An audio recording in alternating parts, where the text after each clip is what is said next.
Bonjour et bienvenue dans cette vidéo règles de Skyjo Voyage.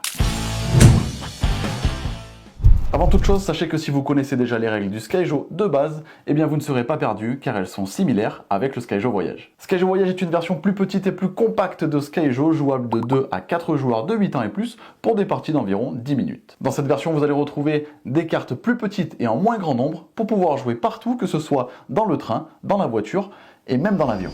Dans Skyjo, le but du jeu est d'avoir le moins de points en fin de partie. Au début d'une manche, chaque joueur va se voir attribuer 12 cartes qu'il va placer devant lui en 4 colonnes de 3 cartes. Chaque joueur va ensuite retourner 2 cartes de son choix face visible.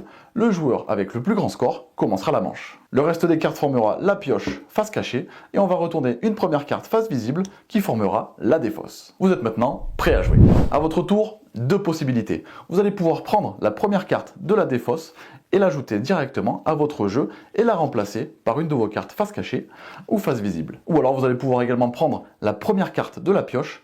Dans ce cas-là, si elle vous plaît, vous allez pouvoir directement la placer dans votre jeu à la place d'une de vos cartes et la mettre dans la défausse. Ou alors vous allez pouvoir prendre la première carte de la pioche et si elle ne vous plaît pas, vous allez pouvoir directement la jouer dans la défausse. Mais dans ce cas-là, il va falloir révéler une de vos cartes qui était face cachée. Ce qui va faire avancer la manche. Petite règle, mais pas des moindres, si vous arrivez à constituer une colonne de 3 cartes avec des chiffres identiques, vous allez tout simplement pouvoir vous défausser de cette colonne et donc vous enlever un maximum de points.